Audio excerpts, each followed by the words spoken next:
Salut la famille, j'espère que vous allez bien. Aujourd'hui on se retrouve pour la partie 2 de mon apprentissage de l'enfer. Donc pour ceux qui viennent d'arriver sur la partie 2, allez voir la partie 1 que je vais mettre en barre d'infos parce que sinon vous allez rien comprendre, je vais archi pas faire de récapitulatif ou autre. Donc allez voir ça. Donc je laisse passer au générique et on commence la story. Zagadat. Que je suis allée les voir, pareil, j'ai dit ouais, j'ai pas eu le 13e mois. Et ils m'ont dit ah, mais il y a pas de 13e mois cette année. Après j'étais genre en mode bah c'est possible. J'ai fait quelques recherches pour vous et le 13e mois est prévu par une convention collective. L'employeur ne peut pas le remettre en cause. Mais ce 13e mois peut être supprimé que si les IRP, donc institutions représentatives du personnel, ou les futurs CSE, comités sociaux et économiques, et les syndicats sont d'accord. Mais auquel cas, chaque salarié doit être informé par courrier, chose que je n'ai pas eue. Du coup après je vais voir les cassos là, les bouffons là, les autres employés, que eux je parle même pas d'eux parce qu'ils avaient même pas de gueule, mon frère, ils étaient là derrière le cul à tard là. Bref, du coup eux je leur ai demandé, ils me regardaient même pas dans les yeux, et il y en avait 2 ou 3, j'étais là genre en mode ouais est-ce qu'il y a vous avez eu le 13e mois? Ah, il y en a un, il m'a dit quoi? Il m'a dit ah je sais pas, j'ai pas regardé mon compte et tout. J'ai dit ouais bah tu pourras regarder et me le dire, tu vois. Oui je vais te le dire et tout, mais là en tout cas là je pense pas que je l'ai eu et tout ça. Et après je demandais à quelqu'un d'autre genre ah mais je sais pas du tout, tu devrais voir avec la comptable. En fait ça se voyait que tout le monde essayait de, tu vois, de vesquiller là. Et j'ai appelé la comptable. Et la comptable en fait, vu que c'était une petite entreprise et la comptable elle travaillait juste au-dessus, tout le monde s'était entendu pour pas me communiquer le 13e mois là, que je n'ai pas d'informations mon frère. Donc du coup je l'appelle, elle me fait ah je sais pas, faut voir avec ton entreprise, moi je peux pas te dire, j'en sais rien et tout. Et j'en ai parlé à mon école, et mon école aussi là, démissionnaire mon frère, il m'aidait pas du tout. Du coup, au final, en fait, je me suis fait endormir mon 13e mois. J'ai rien pu faire. Hein. J'ai beau demander, même tard, j'ai posé plusieurs fois la question. Il m'a dit, ah, mais il n'y a pas de 13e mois, il n'y a pas de 13e mois, il n'y a pas de 13e mois, il n'y a pas de 13e mois. Arrête là, tu t'entends de me tose, bâtard. Bref, du coup, Eric, j'ai pensé, j'ai la haine. J'ai la haine. Bref. Après, il y a d'autres histoires aussi où... Après, je repense, ça m'énerve. Il m'a déjà convoqué à son bureau parce que la veille je lui avais pas dit au revoir, parce que lui en fait il fallait qu'on aille à son bureau lui dire au revoir et bonjour, tu vois. Et il y a eu une autre histoire aussi. Genre en gros je sais pas, mais ils m'ont coupé l'internet sur mon poste. Et du coup quand j'ai demandé aux autres bouffons est-ce qu'ils avaient internet, ils m'ont dit bah oui. Et je dis ah bon et tout. Et donc du coup en fait j'ai juste capté qu'ils m'ont enlevé internet. Et du coup moi je suis pas conne, j'ai réussi à le remettre. Et du coup un jour, je sais pas, ils avaient... En fait moi mon poste, je sais pas, tout le monde l'utilisait. Genre c'était le poste de je sais pas, ouais, du charclot mon frère. J'avais même pas un vrai bureau et tout. Et donc du coup tout le monde allait, et puis un jour la Véronique, elle avait la haine contre moi, cette vieille merde là. Ça se voit, elle était jalouse, c'était une chum mon frère. Et elle, je suis revenue d'école, d'une semaine d'école, et le lundi, dès le matin, elle arrive, elle fait oui. Elle parlait comme ça. Mathilde, j'ai vu qu'il y a internet sur ton poste alors qu'on t'a enlevé, comment ça se fait? Je lui dis bah je sais pas. Après elle commence à me dire tu l'as remis, qu'est-ce qui s'est passé? Parce que nous on te l'a enlevé. Bah je sais pas, je te dis. Et bref du coup elle forçait grave le game. Je dis je sais pas. Elle me cassait grave la tête. Et après ils ont rebloqué, moi j'ai redébloqué. Franchement j'étais grave une forceuse. Et il me faisait que des trucs comme ça, et en fait j'étais tout le temps... il y a eu un autre truc, ils m'ont interdit mon téléphone, genre. Bon, c'est vrai que des fois je restais un peu sur mon téléphone, mais genre vite fait, tu vois, c'était pas un truc de ouf à ce moment-là encore. Et tout le monde faisait ça en fait, je comprenais pas. Et je crois qu'ils avaient le seum de moi, genre parce que j'étais une apprentie, ils avaient pas ce qu'ils attendaient avec moi, tu vois. Parce que moi en fait, en gros, j'étais en révolte, tu vois. Ça les a frustrés parce que je me laissais plus faire. Et donc du coup, ils m'ont interdit le téléphone, ils m'ont dit ouais, je le confisque. Mais en fait, j'étais grave infantilisée, mais qui a le droit de faire ça? Ils ont pas le droit, tu vois. Enfin bref, du coup, vous l'aurez compris, c'était des grosses merdes. J'ai vécu un enfer avec eux, et encore, je vous raconte pas tout. Et attendez, il y a un autre truc. Dernière anecdote, parce qu'il y en avait beaucoup. Il y a eu une histoire où il a pas voulu me donner vacances, il m'a fait semblant que tout le monde allait travailler pendant Noël et tout. Et moi je lui avais dit mais je suis en mode déménagement, faut vraiment que j'ai 3-4 jours et tout. En plus j'ai mon rapport à rendre et tout ça. Et il m'a dit je m'en fous et tout ça, il s'en bat les steaks. Et après quand je suis arrivée le lundi, je voyais à son père. On était peut-être 3 et tout le monde avait leurs vacances, et en gros il s'était foutu de ma gueule, il m'avait dit que tout le monde travaillait, c'était obligatoire. Et du coup moi j'ai fait quoi? Bah arrêt de maladie hein. T'allais pas me niquer comme ça, frérot. Je suis allée direct. Et franchement, j'avais trop la haine. Et des fois, je sortais de cette entreprise, je pleurais. Des fois, j'étais là, genre, j'étais en dépression. J'avais 19 piges, j'étais en dépression. Une entreprise de merde qui me fout en dépression alors que je suis censée être heureuse, épanouie, apprendre et tout. Et puis m'élever, quoi, dans la vie, quoi. En fait, t'as des gens comme ça qui t'embauchent pour te foutre la misère. Et vas-y, dernière anecdote. Un matin, je me réveille et tout pour aller au taf. Et je vous jure, ce jour-là, je voulais pas y aller. Je voulais pas y aller mentalement, j'y arrivais pas et tout. Et tu me crois, j'ai fait un malaise dans les transports, un grand malaise. On m'a poussé sur le quai, hôpital, tout ça. Bref, ça allait loin l'histoire parce que tellement je le vivais mal en fait. Le truc, c'est que quand j'ai appelé la Véronique là, pour lui dire que j'étais à l'hôpital parce que j'ai fait un malaise, elle m'a dit ah bon, bah envoie le justificatif et tout, est-ce que tu vas venir dans l'après-midi? Franchement, j'étais dépassée. Donc bref, voilà, ça c'était un peu quelques anecdotes. Je pense qu'il y en a d'autres et tout.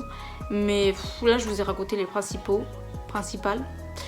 Et en fait, moi, mon point, c'est tout ça pour vous dire que ne vous laissez surtout pas faire. T'as des entreprises, elles profitent. Quand elles prennent des apprentis, c'est pour faire tout ce que les autres veulent pas faire. Ils vont vous payer à moindre coût. Parce que moi, pour toutes ces merdes là, par mois, j'étais payée 600 balles. En plus de ça, j'avais pas le 13e mois. En plus de ça, ils se foutaient de ma gueule. En plus de ça, j'étais humiliée. En plus de ça, je pleurais après le taf. Et bref, il y avait beaucoup d'heures en plus de ça. Et j'ai perdu énormément confiance en moi. J'ai intégré une école après par la suite en apprentissage. Et je peux vous dire... Ah, mais attendez. J'ai oublié de vous dire un truc. Quand j'ai voulu intégrer mon école là, après ça, j'ai passé un entretien à EDF. J'étais archi prise, archi prise. Ils m'ont juste dit à la fin de l'entretien, passe-moi un numéro de ton référent pour ton ancien apprentissage. Donc le BTS là que je venais de finir.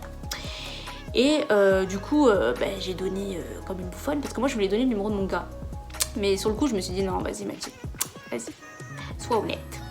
Donc j'ai donné le numéro de Tahar. Et puis après, il s'est coulé 1 semaine, 2 semaines, 3 semaines. J'ai pas de nouvelles de EDF. Du coup, je me dis, attends, c'est chelou là.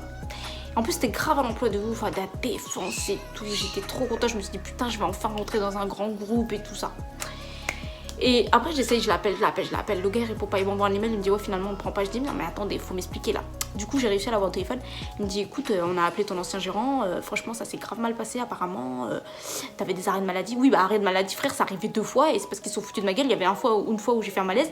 Et la deuxième fois, c'est parce que, vas-y, tout le monde était en vacances et tout. Moi, ils voulaient pas me donner les vacances. J'arrivais pas à obtenir mes vacances, frère. Normalement, on a le droit à 5 semaines en apprenti. Ils voulaient pas me donner mes vacances. Et je suis sûre que quand je serais partie de cet apprentissage, ils m'auraient tosé sur mes vacances. J'aurais jamais été payée. Donc, heureusement que j'ai pris quelques jours et tout. Mais bon, bref, le gars, il m'a dit, oui. Du coup, il t'a vraiment descendu. Apparemment, t'étais pas un bon profil et tout. Et puis bref, voilà, finalement, nous on veut pas un candidat difficile, donc on va pas te prendre. J'étais stressée, ouais. Je me suis dit, mais attends, est-ce que je vais plus jamais pouvoir intégrer une entreprise parce que le mec, ça sera toujours mon référent et qu'il va me niquer sur tous les gens qui vont l'appeler, ou c'est comment, tu vois? Et bref, donc du coup, franchement, là, j'ai pris mes couilles et j'ai appelé le Tahar et je lui ai dit, ouais, j'ai appris que vous avez parlé avec EDF, franchement, faut pas faire des choses comme ça parce que moi, j'essaie d'avancer dans ma vie et je vous jure que j'ai parlé comme ça. Je dis, moi, j'essaie d'avancer dans ma vie et tout, et ok, ça s'est mal passé, mais moi aussi, ça s'est mal passé de mon côté. Faut remettre les choses dans le contexte, là, vous m'avez pas donné des choses à la hauteur et vous vouliez pas que j'ai mon BTS, tu vois. Après, lui, il m'arrête, il me fait, déjà, Mathilde, est-ce que tu m'as appelé pour me dire que t'avais eu ton BTS? Après, je lui dis, bah non, mais je l'ai eu. Il me fait, t'as eu combien au projet? Parce que le projet que j'étais censée faire en entreprise, tu vois. Sauf que eux, ils ont tout fait pour pas que j'ai mon BTS, ils me donnaient pas de projet. Donc moi, comme je sais bien jouer de la flûte, et j'ai réussi à avoir la meilleure note de ma classe. J'ai eu 18, mon frère. Du coup, je lui ai dit, j'ai eu 18. Il est resté comme ça, genre, ah bon, mais comment t'as fait? J'ai dit, j'ai eu 18, c'est tout. Après, il a dit, écoute, moi, en tout cas, tant que les entreprises vont m'appeler et tout, je dirai ce que j'ai envie de dire. Je dis ok, en tout cas moi je donnerai plus votre numéro. Et je suis très contente finalement que j'ai pas eu EDF parce qu'à la suite j'ai eu une meilleure entreprise internationale et tout, j'étais trop contente, c'était la meilleure expérience. Je vous jure qu'il y a un Dieu parce que là j'ai été bénie, j'aurais pas pu avoir mieux, j'ai même eu une voiture et tout avec eux, enfin le kiff total. Mais bref, ça c'est le karma de toute façon pour lui parce qu'il voulait que je réussisse pas, au final j'ai réussi. Franchement, je vous ai raconté tout ça déjà parce que c'est un peu ma thérapie, parce que j'ai vraiment gardé ça au fond de moi et c'est vraiment le genre de truc, j'en ai pleuré longtemps, hein. Ça m'a traumatisée, même mon expérience d'après dans mon autre entreprise super stylée, j'avais du mal à prendre confiance en moi parce que on m'avait tellement écrasée Et on m'avait tellement pris pour de la merde que j'avais limite douté de moi et je me disais que j'avais pas ma place en fait. Donc honnêtement, franchement, si vous tombez dans une entreprise comme ça où vous sentez que déjà il y a une tension, si il y a vraiment des choses injustes, si vous vous rendez compte qu'ils vous donnent de la merde alors que vous, voilà quoi, vous êtes là pour grandir, évoluer et tout. S'ils vous parlent mal, il y a un souci, il faut vraiment sonner la cloche fort. Que ce soit l'entreprise ou l'école, c'est dans leur responsabilité de nous accompagner. Ensuite, tout ce qui est 13e mois et tout, lisez bien votre contrat parce que vous avez des droits. Vos vacances, vous avez des droits. Vos arrêts de maladie, vous avez des droits. Et aussi le respect. C'est pas que dans un sens. C'est pas parce que toi t'es plus jeune que le mec il a 3 fois ton âge qu'il a le droit de te traiter comme de la merde. Et aussi pour les femmes là, quand vous êtes dans un milieu industriel, un milieu masculin, affirmez-vous quand même parce que vous avez votre place. Et dernièrement je parlais avec une de mes abonnées qui me disait ouais, qu'est-ce que je veux faire en entreprise, j'ai aucune expérience. Mais ma chérie, et même pour vous tous là, quand on sort d'un bac et qu'on rentre dans une entreprise, même si on sort d'un bac +2, tout le monde sait, toutes les entreprises sont censées savoir que on a soit pas d'expérience, soit très peu d'expérience. Mais ils ont conscience de ça. Ils peuvent pas nous demander plus, ok? Si tu veux plus, embauche un employé senior, ok? Ou un junior, comme tu veux. Mais va pas prendre un apprenti. Un apprenti, ça veut dire apprentissage. On est là pour apprendre. Oui, on va vous donner, mais d'abord on doit recevoir, ok? Donc c'est ça, c'est un partage de connaissances. Donc surtout ne stressez jamais. Vous rentrez dans une entreprise, tu sais pas, dis que tu sais pas. C'est les moments où tu as le droit de pas savoir. C'est les moments où tu as le droit de te tromper. Ça me fait penser à un truc. Mon entreprise là, des fois je faisais des erreurs dans des trucs. Ils ont fait un rapport de toutes mes erreurs et ils ont envoyé à mon école. Ça, c'est ça qui a déclenché parce qu'ils ont fait ça derrière mon dos. Et ça, je crois que ça, avant que ça aille mal. Mais en fait, je sais même plus où est-ce que ça se situe. Mon école, ils ont répondu Mathilde est en apprentissage. Donc nous envoyer ces erreurs, ça sert à rien. En gros, là, par contre, ils m'ont quand même défendu. Ils n'ont pas à faire ça. Si je fais des erreurs, c'est que vous apprenez pas bien les choses. Ou bref, il y a une couille dans la soupe, c'est tout, tu vois. Dans le potage, non? C'est ça l'expérience. Pas la soupe. Mais en tout cas, bref, il y a des cons partout. Ne vous laissez pas faire. Renseignez-vous sur vos droits. Vous avez droit au prud'homme s'il se passe des trucs graves. Moi, pour le 13e mois, j'aurais pu aller demander, mais j'étais assez con pour pas le faire. J'aurais pu même le demander des années après, mais voilà quoi. Moi, je voulais tellement genre finir mes études, que tout se passe bien, et puis voilà quoi. Et je suis contente de partager ça avec vous. Et puis si vous aussi vous vivez des choses comme ça et tout, bah partagez-le en commentaire, on peut s'entraider et tout. Vous n'êtes pas seul. Bref, on se soutient. Sur ce, abonnez-vous, likez, blablatez, tout. Gros bisous, ciao, à plus tard.